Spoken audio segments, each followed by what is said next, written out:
what I've been doing for the last 30 years is running Limit Point Systems Incorporated, which is a contract software development and consulting organization. And our classical business has been consulting with typically Fortune 500 companies and large government organizations about the integration of scientific computing into industrial workflows of one sort or another. What you find is that most of the industrial organizations that are using scientific computing have on their staff experts in whatever the key algorithms that they're using, the particular kinds of partial differential equation solvers or whatever it is. But there's a big gap between their scientific experts and their IT guys when it comes to actually integrating into the industrial workflow so that it can be used by workaday employees. And so that's been our classical business.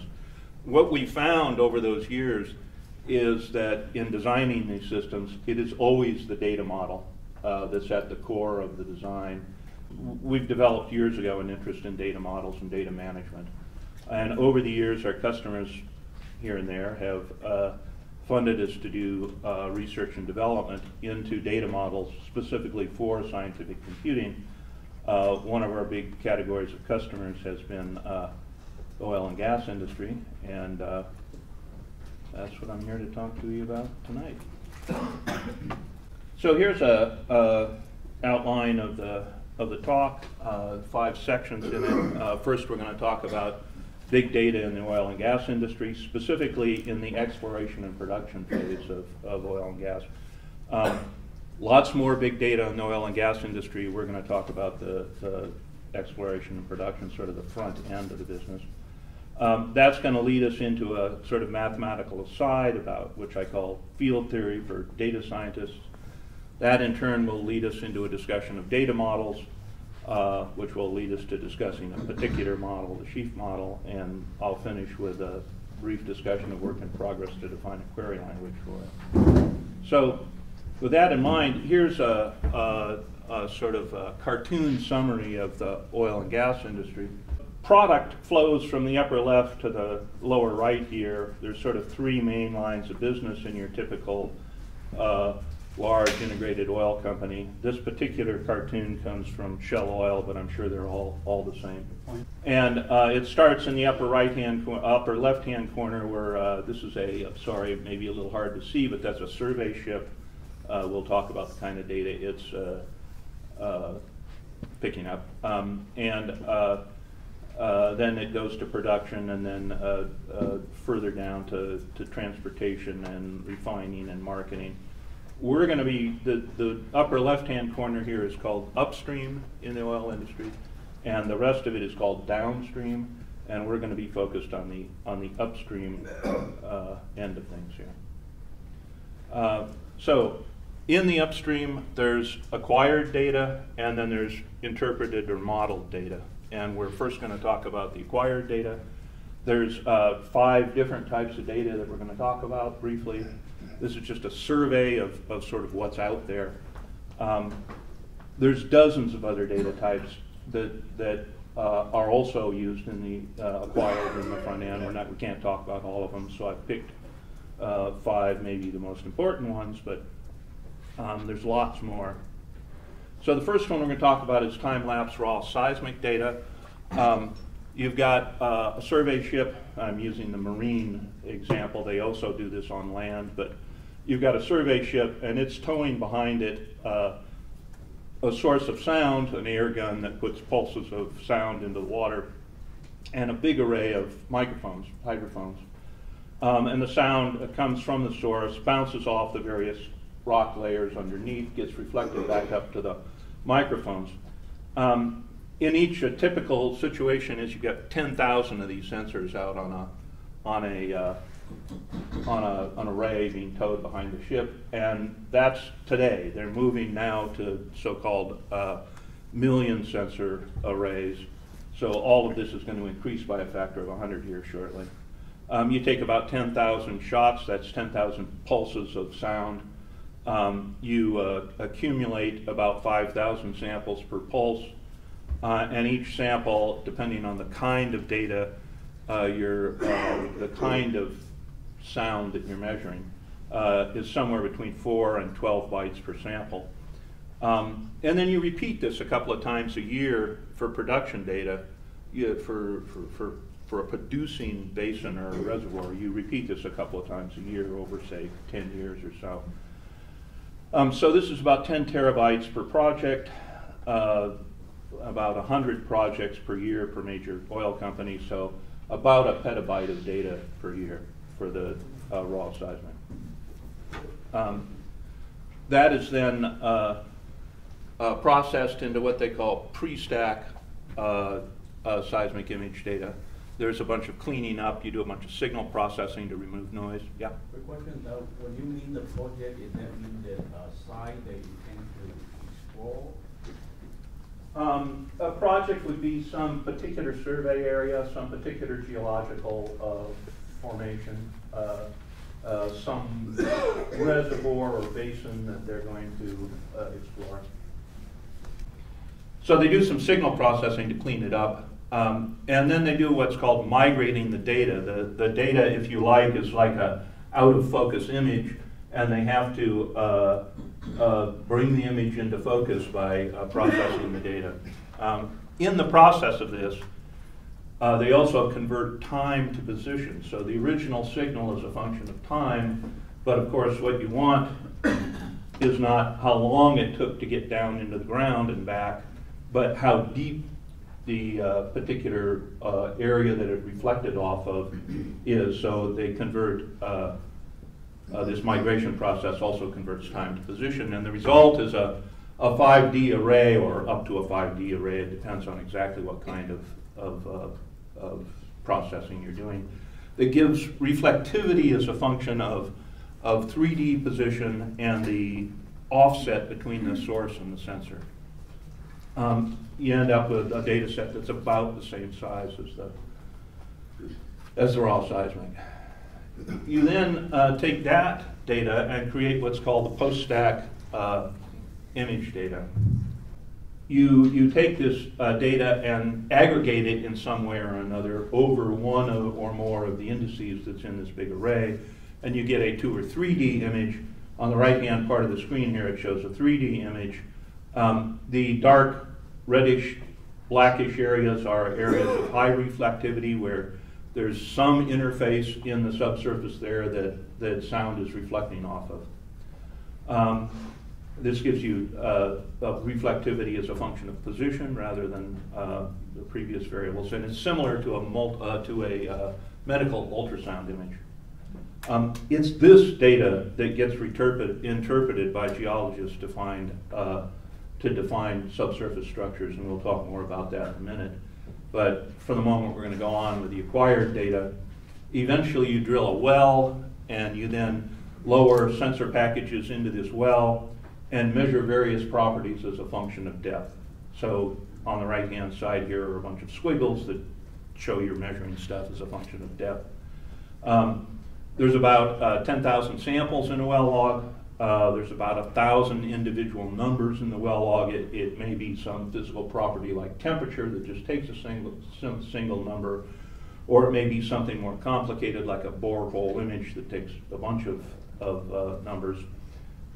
You typically do this once before production starts. Each one of these well logs is about 100 megabytes per well. You've got maybe 1,000 wells out there a year that you do this for. So it's something like 100 gigabytes per year per major oil company. Yeah. Is this post-drill or during drill? This is between after you've drilled and, I mean, you may drill again, but it's after you've drilled and before you start producing from the well. So it's basically a resistive log or frequency log of the entire hole for measurement? Yeah, that sort of thing, yeah. I mean, there's a whole bunch of different properties that they measure. Once you started production, so now oil's actually flowing out of the well, you then monitor production, and there's a couple of different classes of data that you acquire. Classically, what they acquired was stuff that was measured at the wellhead. So you measured the volume of flow coming out of well, you measured what its composition was. The flow out of the well is a mixture of gas and oil and water, and you measured what the composition was. You measured temperature and pressure, all of these things as a function of time, continuously over the production of the well.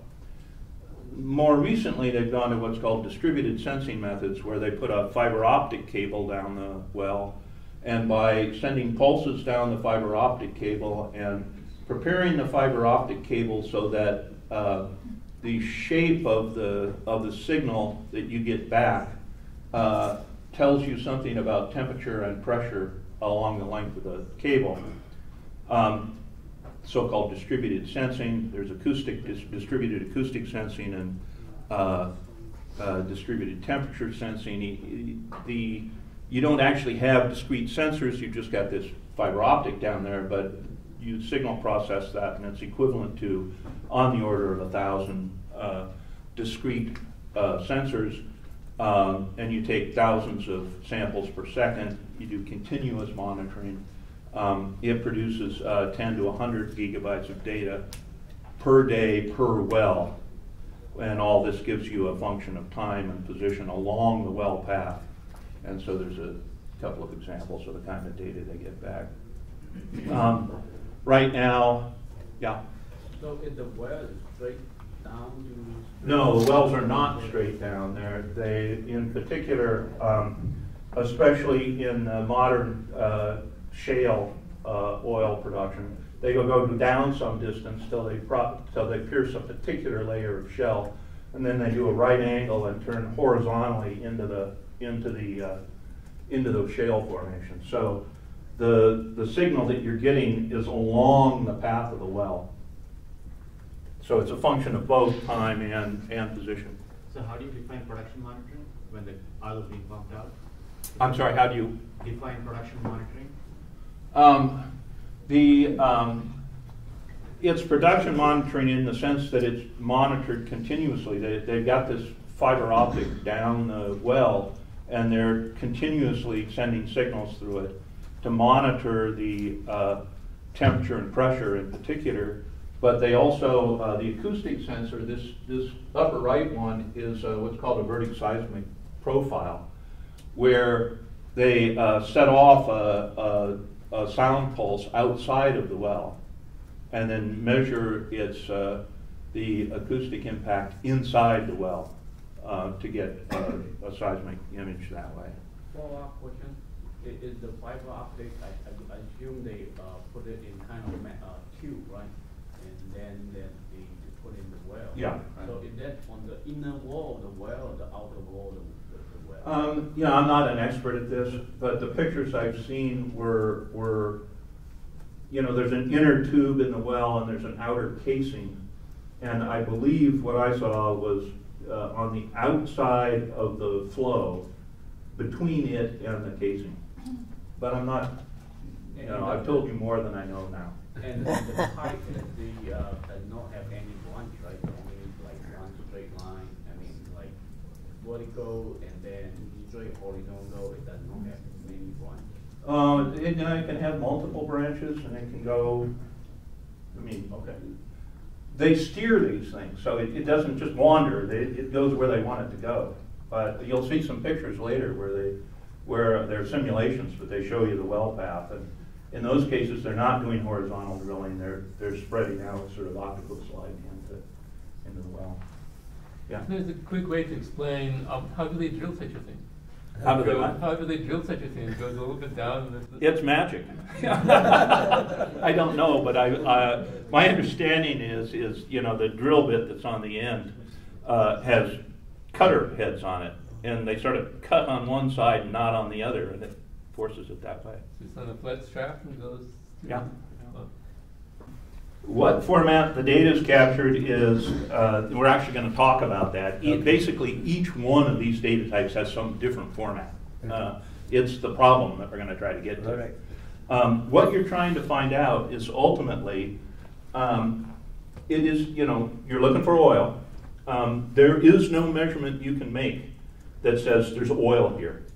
And so what you're trying to do is quantify what's called the geological risk. You're trying to quantify the subsurface and quantify the risk that there is or that there is not oil where you intend to drill. And so the whole idea is you don't want to drill any dry holes. They're really expensive. And so you take every kind of data you can get and you try to integrate it all to the best of your ability to answer the question, is there oil here? And if so, exactly where is it and how much of it's there? And what are its properties and can I produce it? And so you, for some reason, you're not going to put this in a table structure. That's why you're doing noSQL. You're getting ahead of the story. Okay. Okay. The answer is no, you're not. But so this produces a lot of data. This distributed system produces a petabyte per year or thereabouts. So that's a brief summary of 5 of the acquired data types. And as I said, there's many more. We're not going to talk about them, but they're out there and they're important. Now let's talk about some interpreted or modeled data types. And again, I'll pick about 5 of those. And again, there's lots and lots of other types. And again, you know, you're going to spend, the question you asked was exactly the right question. You're going to spend $100 million to $1 billion or more drilling a hole, and you don't want it to be dry. So you want to use, it's much cheaper to acquire data and compute than it is to drill dry holes. So you build lots of different kinds of models. At the heart of them is what's called geological structure model. You interpret that seismic image, a geologist interprets that seismic image that I told you about before, and identifies surfaces that define rock strata, the boundaries between different kinds of rocks, and faults where the rock strata have been broken and shifted with respect to each other. The result are networks of intersecting surfaces like this one I've showed you here. That is from a region in the North Sea called Gulfax, and the roughly horizontal surfaces are rock strata boundaries, and the roughly vertical surfaces are fractures, are faults. This process of producing the image is itself interesting because it's an iterative process, and the reason is that you interpret the rock strata by looking at the image. But forming that image, the migration process I told you about, depends on what the speed of sound in the medium is. And of course, the speed of sound depends on what kind of rocks it is. And yet, you're interpreting the kind of rock from the image. So it's an iterative process. You start with a guess at what the velocity model, what the rock types are. And you iterate. A better velocity model gives you a better picture, gives you a better geological structure model. Repeat above until you're happy. There's about a gigabyte in one of these models. You do 1,000 structures or so per year per major oil company, so it produces about a terabyte of data per year of these kinds of models. Question? Yeah. Does that always tend to converge, or do you run multiple ensemble passes and see what comes up, or? I suppose that depends on who you're talking to. If you're talking to the Schlumberger salesman that's telling you what the properties of his inversion routine are, then absolutely that thing, man, that's the most efficient. No. On the other hand, you get the velocity model wrong and you can wander around and not know it. It can be very expensive. It's sort of, I think one of the numbers that I was given was that you take a guess at the velocity model, and then you migrate that image, and it costs about $500,000 to migrate that image. And it can be wrong. And you may not know it. There's a whole other thing about diagnostics, about telling you whether the image is wrong or not. So in the process of interpretation, you have to create these velocity models, and there's a couple of them here. In the upper right-hand one, we have a fairly simple one where the velocity of sound is assumed to be a constant that depends on the rock type. And so in each layer, different kind of rock, you have a different color, which corresponds to a different velocity model. In the bottom one, you've got a much more complex model that in particular, the speed of sound varies with depth within a rock, particular rock, kind of rock. And that's due to the fact that as you go further, deeper down, pressure increases in the rocks. So you produce these along with the geological structure models. And so you produce about 1,000 models per year, and there's about a terabyte total per year. Another kind of model that they produce is so-called Basin model. This is a dynamic model of an entire sedimentary basin. So instead of focusing on one geological structure that you think might hold oil, you focus on a whole drainage, paleo drainage, something that was a drainage 300 million years ago. It's dynamic. You model rock movement and fluid movement over geological time. And you study the history of hydrocarbon deposits, how they're generated, how they're expulsed from various regions, how they migrate into the area that you think is going to be the reservoir, and how they get trapped in that reservoir. And what this is useful for is for predicting. You can then set the structure that you're interested in a context of history and a basin, and in order to predict whether what you're seeing actually holds oil and gas or not. These things are about 100 gigabytes per model. You do 100 or so of them a year, so maybe 10 terabytes. The next category is reservoir models. You do two kinds, static models and dynamic models. You try to model the specific geological area that you think has got oil in it that you intend to produce oil out of. Static models are produced prior to production, and you estimate the volume of the reservoir and other properties that give you some idea how much oil is in there.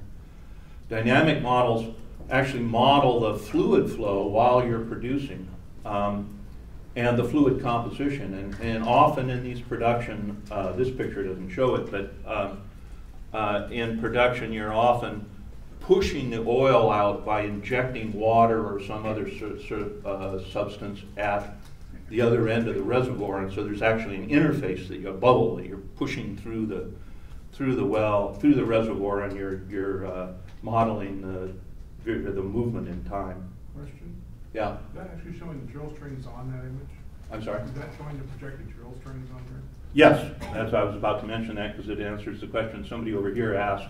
These things, where'd my mouse pointer go? Here.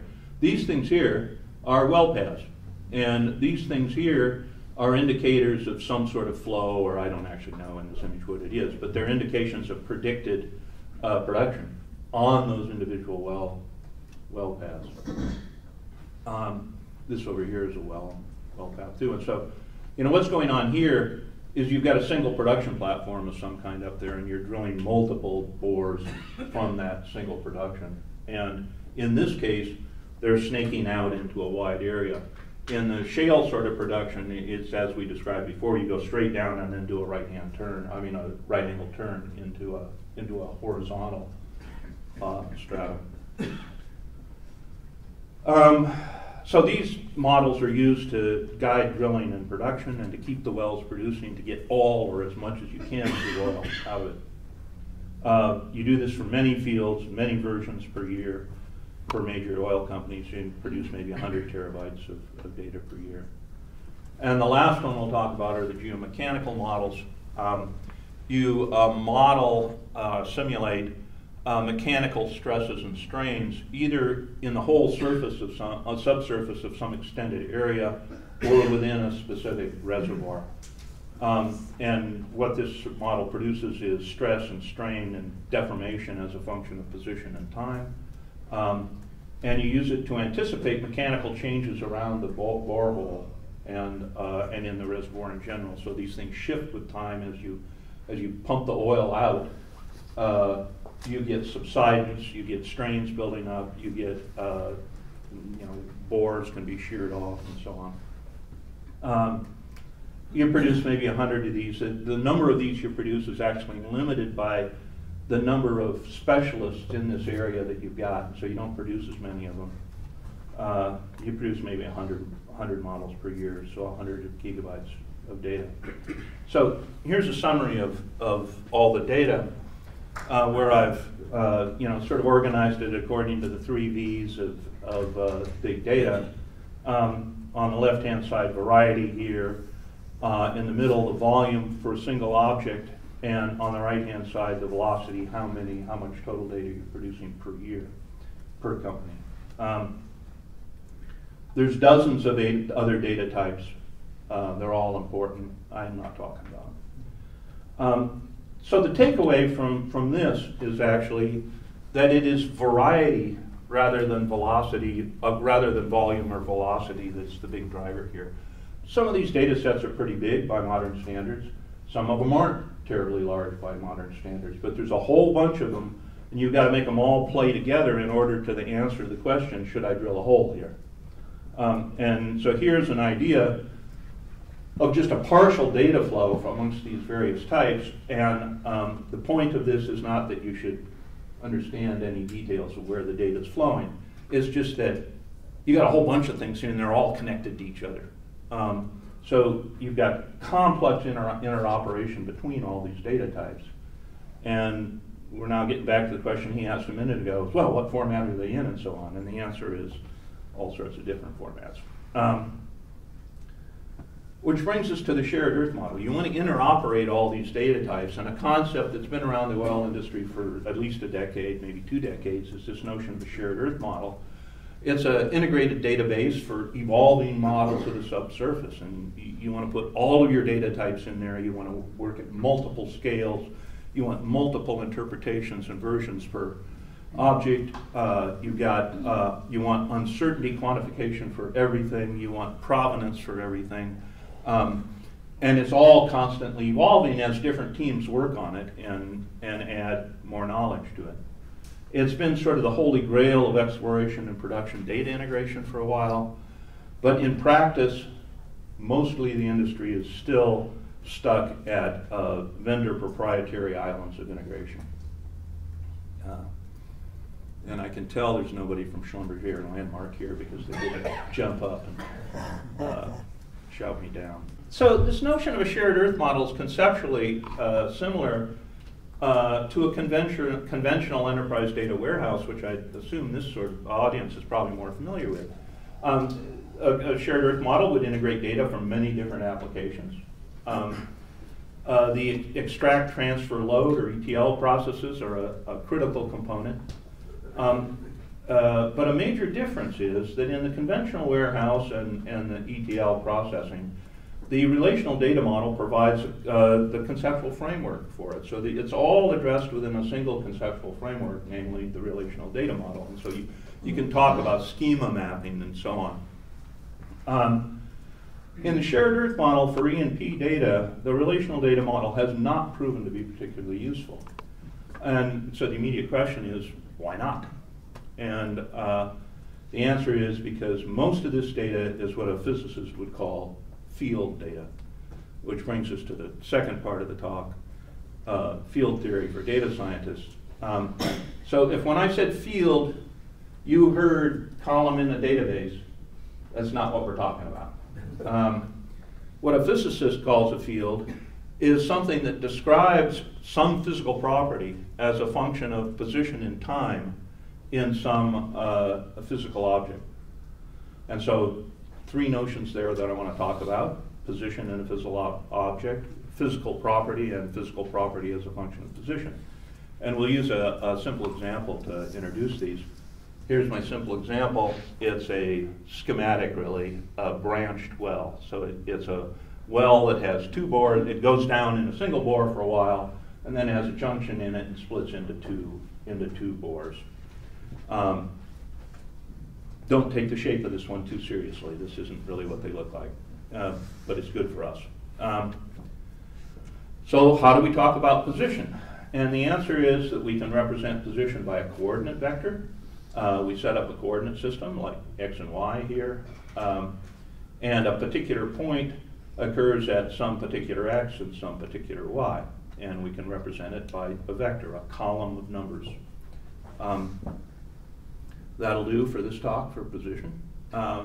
What's a physical property?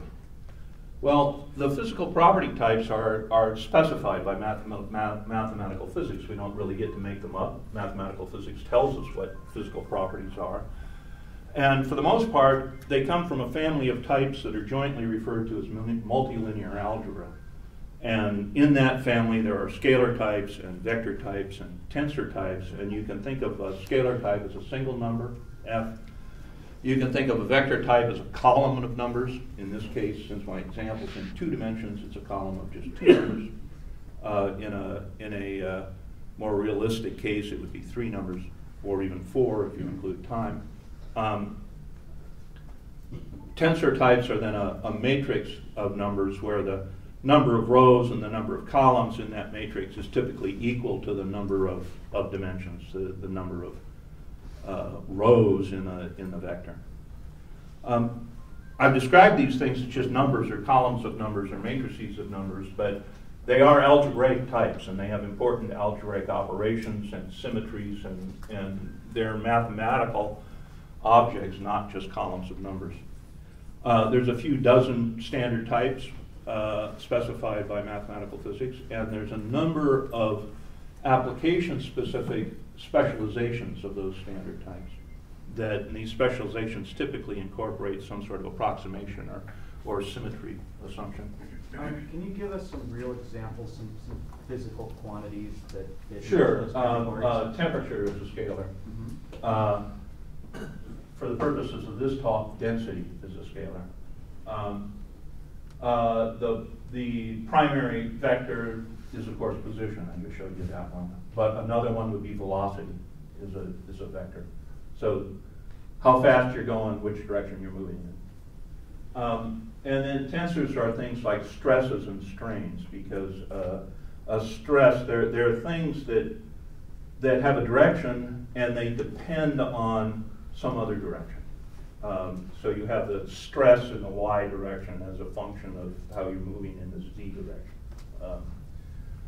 Stresses and strains are the primary example. In anisotropic media, which is one of the growing uses in the oil industry, if your rock strata aren't uniform but they have crystal structure or fine layer structure, then the speed of sound is anisotropic. And so instead of being just a single number, if the medium you're in is the same in all directions, then sound propagates at the same speed in all directions. But if your medium has some microscopic structure to it, sound can propagate faster in one direction than in the other direction. And so sound becomes either a vector, the speed of sound becomes either a vector or a tensor. And now you got to worry about physical property as a function of position. And so that's a map. It just associates a value of whatever your physical property f is with each point p in your object. And so you can express it functionally. I lost my pointer again. As here f of r. Oh, there it is. F and the double arrow over the top of it means that it's one of these tensor things, or and r means the single arrow means it's a vector. And so in this two-dimensional example, you get a matrix-valued function of a vector argument. But when you go to represent this property as a function of position, that is, you're going to the property at every point in the object, you've got a problem because you've got an infinite number of points in your object, and hence an infinite number of property values. And so the question is, how do we represent that sort of thing on a computer? And the answer is, there's gazillions of ways. And not only that, if it were finite now, there's a small industry that's making up new ones. So whatever you think you know now is wrong tomorrow. And it is precisely that fact that makes interoperation and integration difficult. All those pictures I showed you They all represent something as a function of position and time, or position and or time. And they all use different ways of representing that position. We're going to talk about some common features of these ways. There's two of them. First of all, the way you convert the thing to a finite number of numbers is that you break your object up into a finite number of simple pieces. And so in this picture, I've taken my well here, and I've broken it up into some simpler pieces. Well, it was pretty simple to start with, so maybe this isn't perceived as being simpler, but if this had been curved over here, we still would have approximated it by a bunch of straight line segments. So now you've got a whole bunch of simple objects, individual short line segments. The mathematicians call such a construction, each piece a cell, and the decomposition is called a cell complex. In practice in computing, it's usually called a mesh. You then, on each one of these simple pieces, you approximate this complex, this function that's overall very complex. You approximate it by some simple function.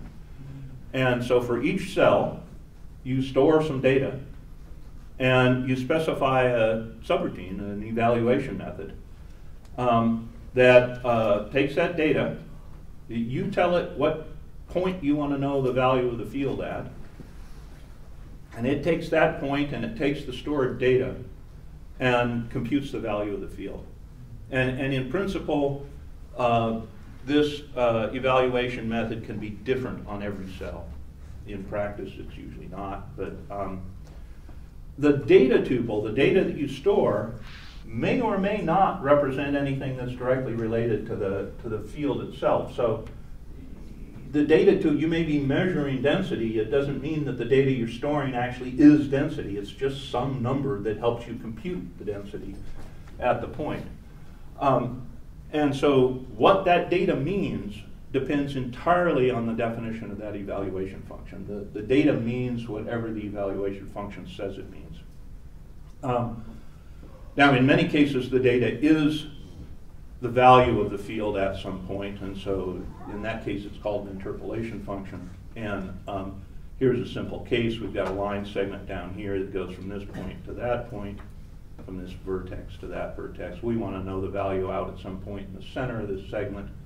And we do that by storing the value of the field at the first point, storing the value of the field at the second point, and using this simple interpolation function to compute the value in between.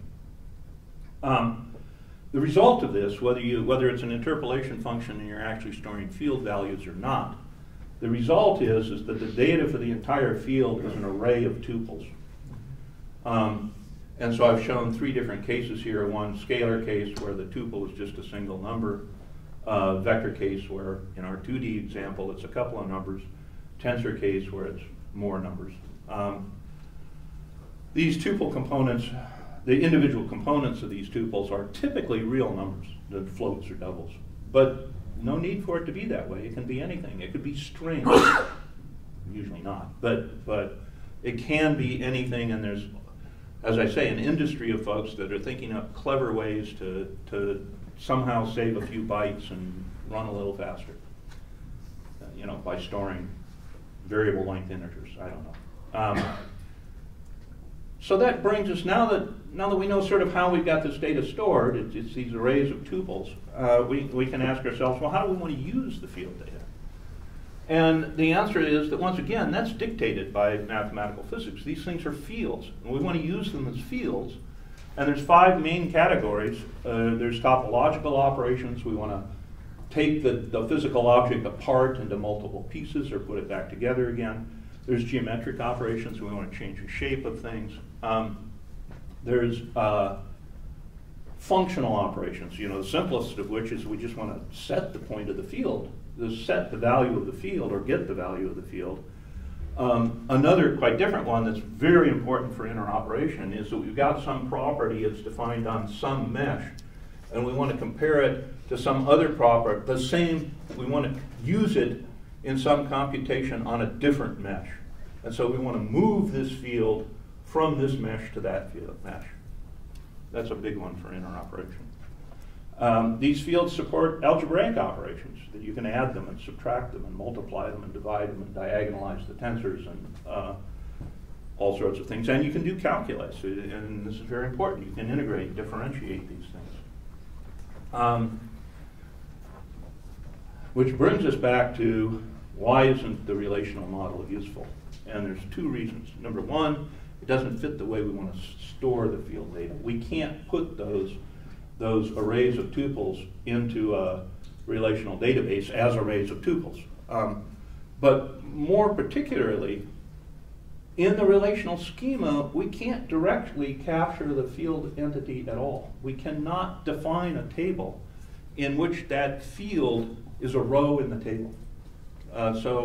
We can put those tuples into the relational database without any trouble. But if we do that, then every time we want to access the field, we've got to do some sort of query to bring all these things back together again.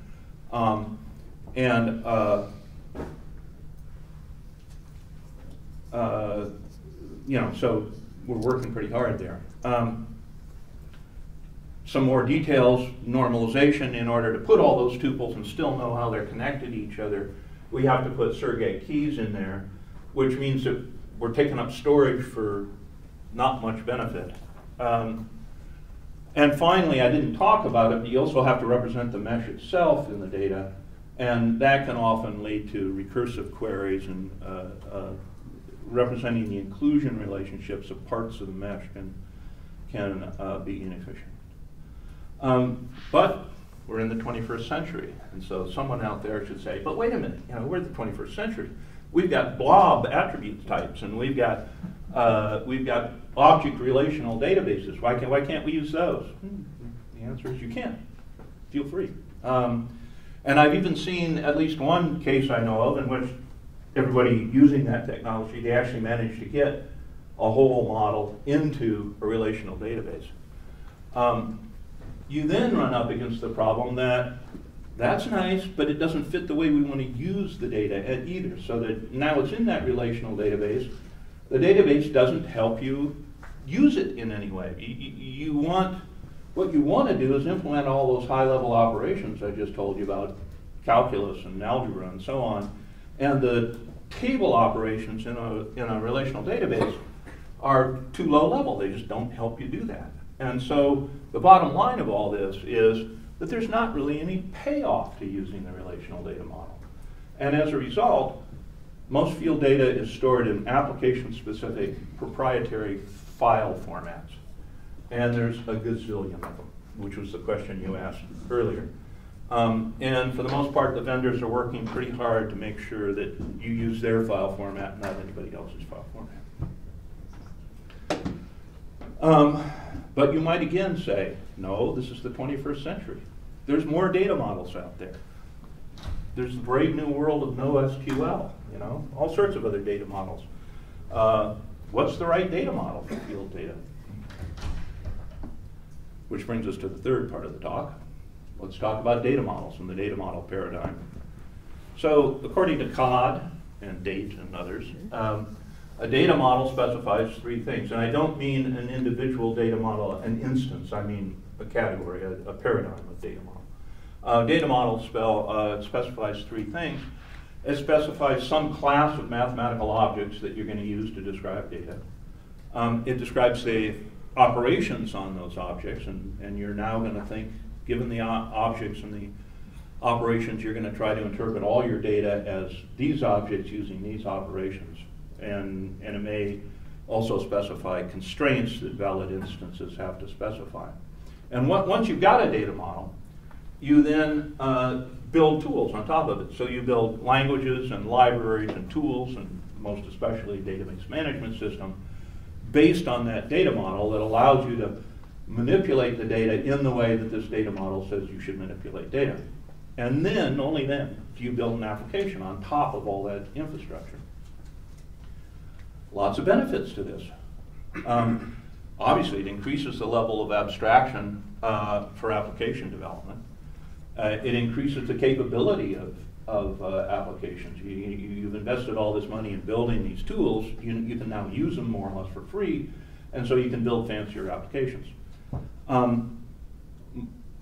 particularly important. It facilitates interoperation and integration because you can use this conceptual object as the framework for interoperating all your data. And finally, all of the above, increases productivity of programmers. But there's a key caveat here, and that is all these benefits only accrue if the structures, the mathematical structures that your data model provides, actually match something, capture something that's in your application structure. And that's exactly the problem that we've got with the relational data model and this scientific stuff. The abstractions that are in the relational data model don't capture anything we want to manipulate. And furthermore, the more structure, the more of your application that your data model can capture, can model, the less work you have to do, so the bigger payoff there is.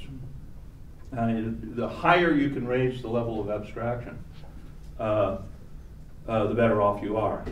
So with that in mind, let's look at what I call the spectrum of data models. Let's take each data model, and or some of them anyway, and describe what kind of mathematical structure it supports, and then organize all those in increasing mathematical structure. And so you get this sort of spectrum that I've drawn here.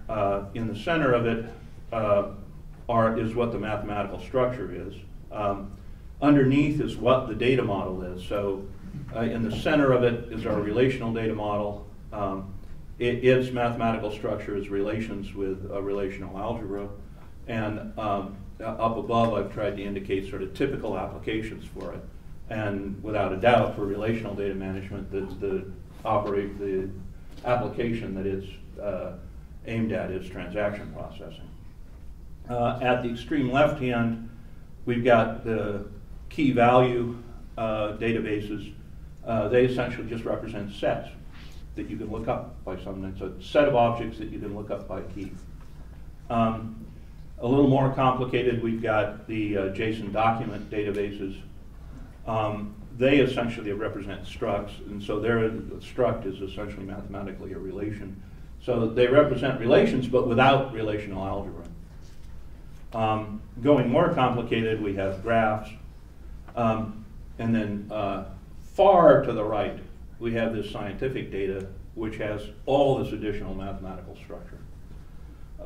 Layers and layers of it. I showed you before, there's at least 5 layers.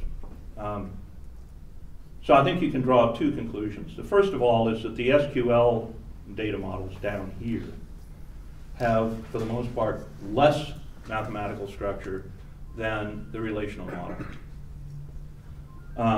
And so, maybe the no in noSQL should be less, there's less structure, less structured query language. The second conclusion you can draw here is that the scientific applications have way more mathematical structure than any of these data models support. We know, 30 years of experience in scientific computing, nobody's using relational data model. The relational model isn't nearly structured enough. Something less structured isn't going to do us any good either.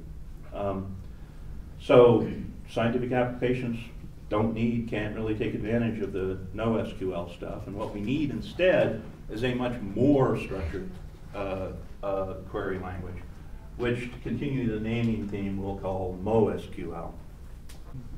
And we can sort of see what the requirements for it have to be. It has to capture all this mathematical structure that we've been talking about. It has to be able to capture scalars and vectors and tensors and topology and geometry and fields and algebra and calculus. Second, not only has to model or capture those mathematical entities, it has to describe how they're stored. And finally, you've got to be able to maintain a rigorous connection between the high-level semantics, what this data means, and how you've got it stored. And that's another big place where current and sort of the whole file format approach fails, is that everybody's got their own format, they write the data in there, and it is literally very often true that the only place that you can find out what the meaning of that data is either, if you're lucky, in the comments of the code that processes it, and if you're not lucky, in the head of the programmer that programmed it 10 years ago and is retired and is in Idaho, out of cell range, you know. So, so you've got to actually capture not just the format of the data, but the meaning of the data. And as I said before, that's complicated by the fact that you've got all these different representations. So the bottom line of all this is we need a new data model if we're going to really be serious about integrating and interoperating all this data. Which brings us to the fourth part of the talk, because, of course, I have a new data model. It's called the Sheaf data model. In this data model, the objects, you remember that we need objects and operations. The objects are something called discrete sheaves over finite distributive lattices. And you can get the math details off of our website. We're not going to go into that here. But instead, we're going to try to give you a couple of intuitive ways of thinking about this. First of all, a way to think about finite distributive lattices is that a finite distributive lattice describes a part space. It describes the set of all distinct composite parts that can be formed from some given set of basic parts. And we'll see some examples here in a minute. And then a discrete sheaf over that finite lattice is a way of describing the association of attributes with parts. We can visualize these finite distributive lattices fairly easily using a directed acyclic graph. The mathematicians call it a Hasse diagram. It's got two kinds of nodes in it. One kind of node for composite parts and one kind for basic parts.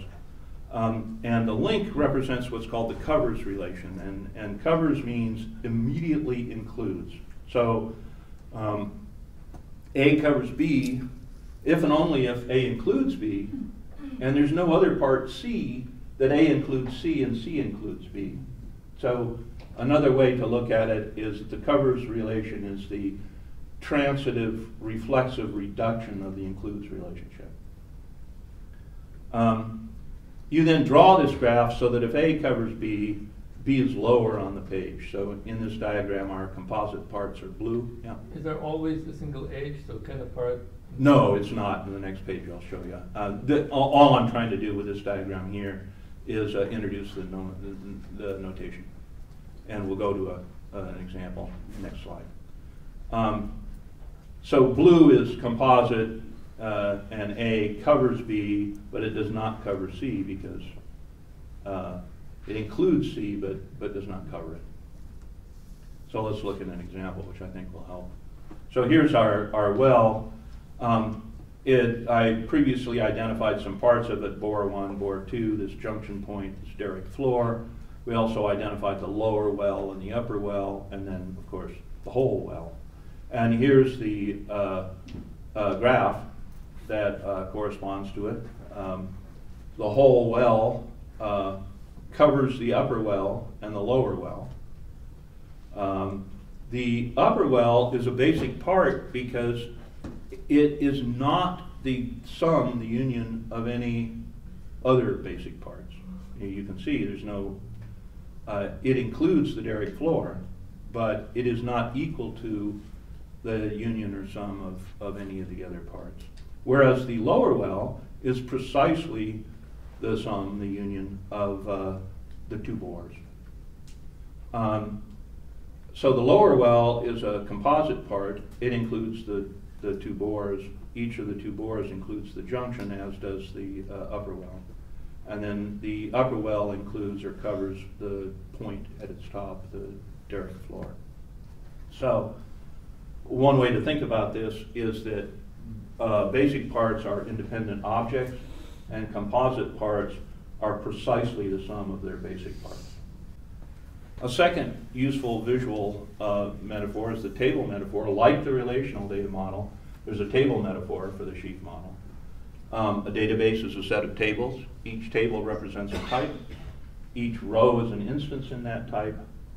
And each column is an attribute of that type.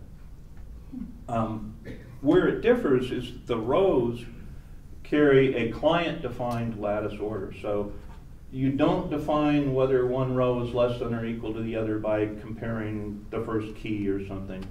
You define that externally. You build a graph into the rows. Here's the row. Gotta find my, yeah. So every table is equipped with this client-defined graph that defines the partial order, the lattice, for the rows in the table. Every column lattice, the columns also have a graph sticking down into them, a lattice order.